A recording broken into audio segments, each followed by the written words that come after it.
This video introduces a series of tackling drills, which together form a teaching progression for tackling without helmets and shoulder pads. It's based on my experiences as both a coach and former player, having played at all amateur levels, including youth, high school, and college football. It's also based on my experiences as both a fan and player of the game of rugby. This video was created because I wanted to share what I believe is a safe, effective, and fun way to practice and teach sound tackling, principally to youth and high school football players. I believe if done correctly, this will condition players at an earlier age to keep the head out of the tackle and remain disciplined with their tackling form and technique.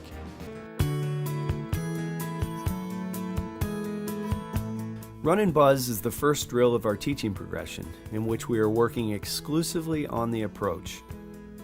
The setup for this drill is extremely simple, in which we work from the middle of the field to about the numbers. The players start at cones placed 10 yards apart and work towards another cone or dummy bag placed at about the numbers between them.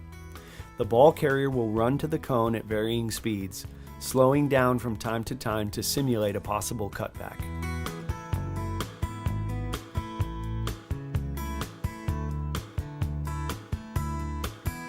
We start the defender in a leveraged position, meaning an inside shade to the ball carrier.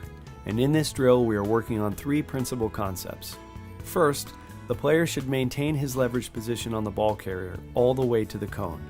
As the ball carrier slows down to potentially cut back, the defender buzzes his feet to slow down and maintain his shade or leverage.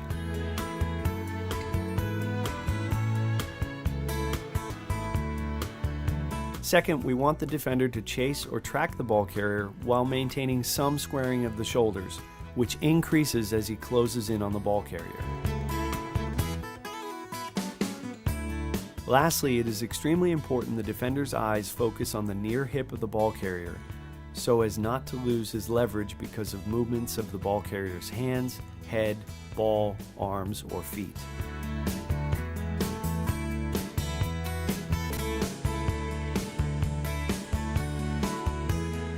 This is a short drill on the proper stance, breakdown, and hit position.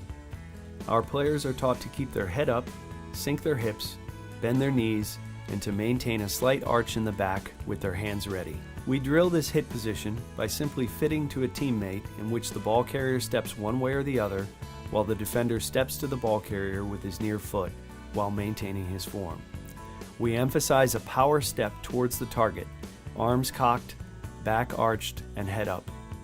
We also want to get the foot with our power step as near to the ball carrier as possible to avoid having to leave our feet to make the tackle.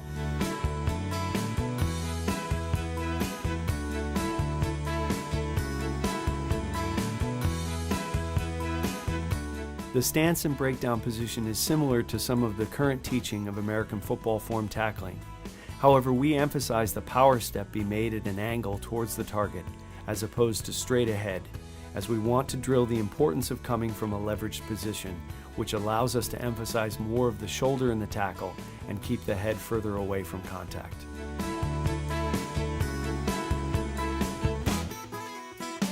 In the first part of the drill, the players are on their knees, but their upper body is in the proper hit position. The tops of their feet should be flat on the ground so as to force the players to use their hips and not their toes. The players will then explode up using only their hips and arms and land on the bag. It is important the players keep their eyes up and an arched back, which will ensure the head is not dropped.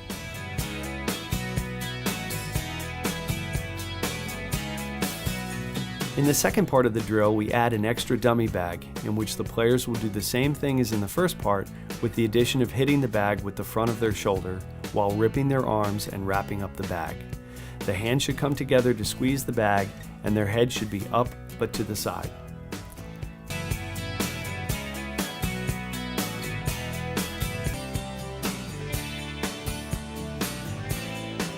Okay, John's going to be in the proper hit breakdown position from his knees with an arched back, his head up.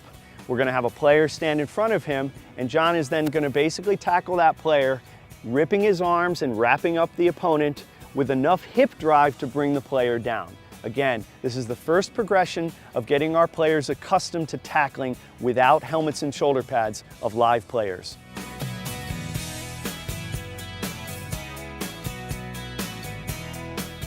think it's important to mention that using the word wrap these days is often criticized because players sometimes try to tackle by wrapping around the ball carrier, which can cause the head to drop down and expose the crown of the head and neck to injury. We do not teach the idea of wrapping around, but we do want our players to wrap up and squeeze the ball carrier with the head to the side and out of the tackle altogether.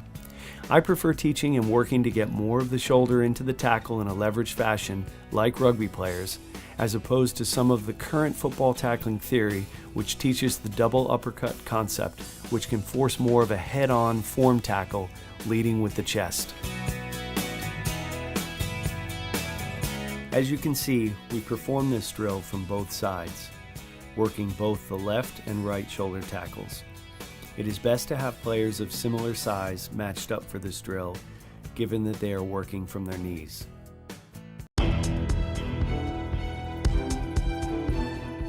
In this drill, we increase the tempo against full-size tackling dummies, and we are focused on proper targeting at higher speeds.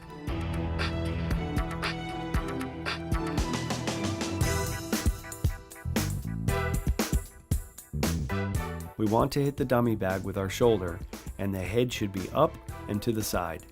We are looking for strict shoulder placement in the target area, which is the thigh or hip for low and roll tackles, and near pec or near number for high tackles.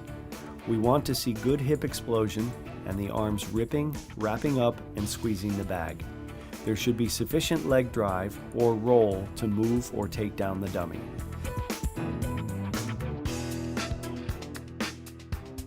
Players can start from a standing 2-point or down in a 3-point stance based on the position they play.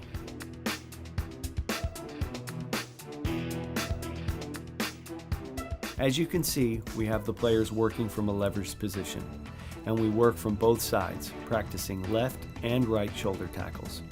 We emphasize a strict target area being from the mid-thigh to top of the pec, always away from the neck and head of our opponent. We place easy-to-see colored tape to reinforce the required target areas for these types of shoulder or rugby-style tackles.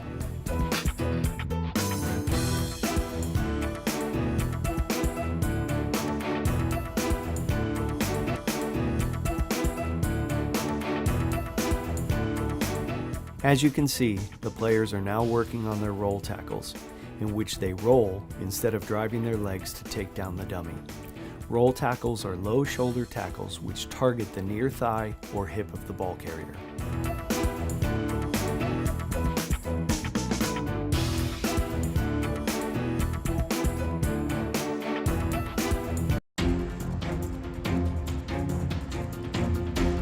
This is another simple drill setup in which we place two players about 6 yards apart who will run to a cone or spot about 5 yards away, which is where the defender will make an actual tackle on the ball carrier.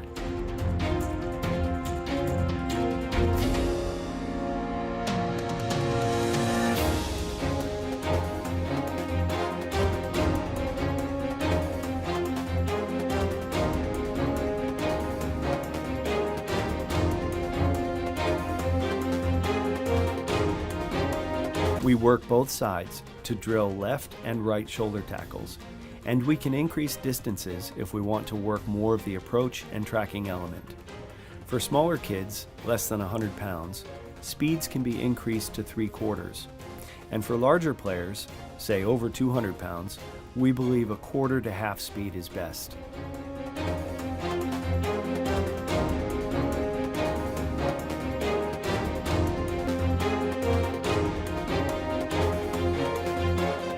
In this drill, we increase the space in which the runners can operate, forcing our defenders to maintain their leverage while pursuing the ball carrier.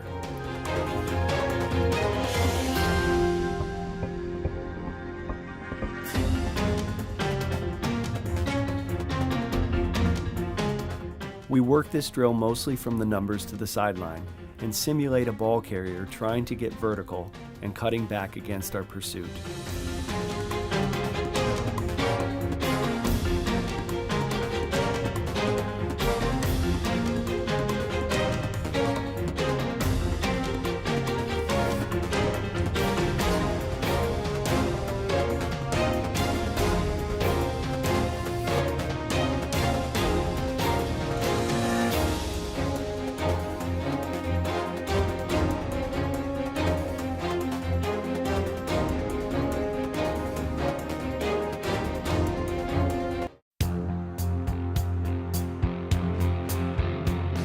This drill setup is similar to the live low Panther tackling drill, with the only difference being that the ball carrier will use a protective shield or wear a vest, and we do not bring the player to the ground.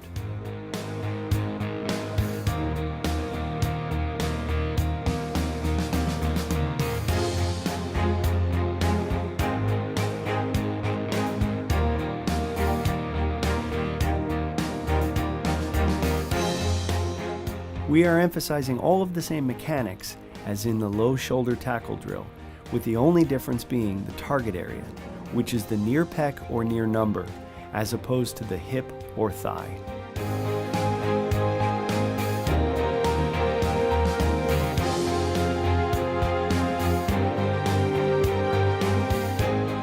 We place two players about 6 yards apart initially, in which they will drill high shoulder tackles at about half speed.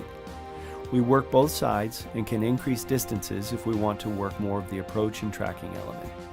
We emphasize the eyes on near number or near pec, maintaining leverage, shoulder to the target, head on near side, eyes up, arms rip and wrap, and good leg drive.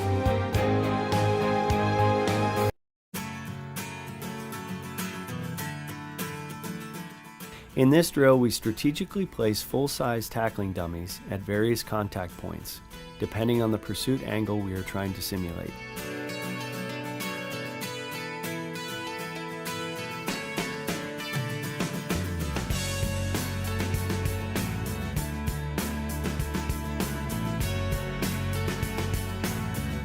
For linebackers and defensive ends, for example, the distances may be shorter, and for defensive backs, the distances perhaps may be greater. There is room for creativity here. In this drill, we are working outside runs and short pass plays, slants, hitches, spots, and speed outs. But there is room to get more creative with additional routes and pursuit angles. In all of the simulations, we have a ball carrier run full speed to just behind the dummy bag, getting out of the way quickly so the defender can then practice the full speed tackle.